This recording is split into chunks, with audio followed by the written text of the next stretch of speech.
Howdy, I'm Lee Wilson, and this is TGO Wyoming, on the move. And today I'm heading over to a Home Depot for some supplies. I got two projects that I want to take care of. The first is a pot rack. So, our house was built in 1924. It's old, it's had some renovations done to it, but the kitchen is pretty much terrible for storage. And there are two areas that are just absolute wasted space, totally wasted space. One is above the main counter. There's no casework there, so it's the ideal spot to hang a pot rack. So I'm going to go get some supplies, build a pot rack, and make something that'll work. I'm probably going to use pipes and flanges and figure out something for the actual hooks themselves, but that's the plan as it sits now. Then there's another little bay area that is by the quote-unquote pantry. Oh man, that's the most laughable pantry ever. It's a cabinet. It's just a little bitty cabinet built into the wall above the stairs. It's terrible. You can barely fit any food in there. But opposite that, we have a nice open wall. Again, no casework. So I am going to probably get some shelving brackets and some wood and just throw up some shelves, 2 or 3 shelves, just to add a little bit of extra storage and get things off of the counter. That's, I think, what's going to make my wife the happiest, is just getting things off the counter. So quick projects, hopefully. Anytime you work on these older houses or do anything in addition to these older houses, they can turn into a nightmare.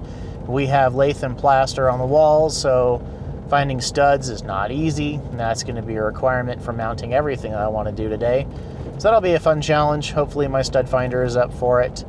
If not, then yeah, it's going to be some experimenting. But yeah, it should be a good little project. I'll take some video of what it looks like, and maybe some stuff while I'm working on it, put that into an urban homestead video.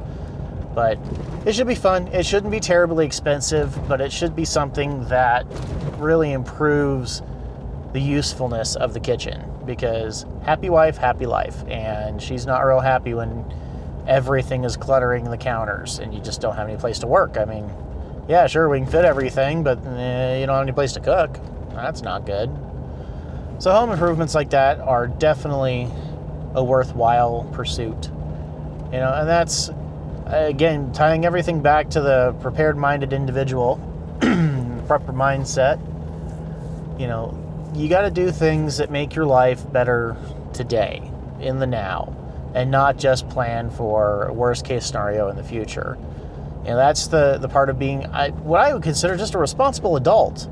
A lot of people think that preppers are crazy. I just think that we're responsible, normal human beings. It wasn't that long ago in history that people took care of themselves, and they didn't rely on anybody else or fancy gadgets or government assistance. They just took care of themselves. So I think prepping is really just returning to a more traditional way of life, not in the how we live that life, but in the mindset behind that life. And doing things to improve your living situation, your home, that's an important part of it. That is, forethought, that's organization, that's storage. These are all important things to think about. It's not all about the apocalypse or the end of the world as we know it. It's about living every day and making sure that you're prepared for whatever life throws at you.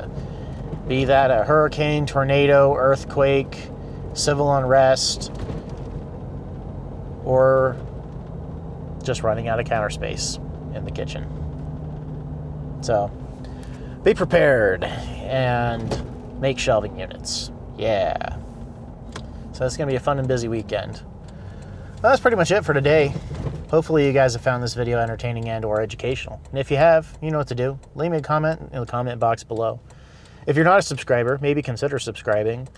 And you can do that by hitting the little red subscribe button. If you want updates and notifications and push notifications, go ahead and hit that little bell next to the subscribe button, and you'll get notifications whenever I post anything.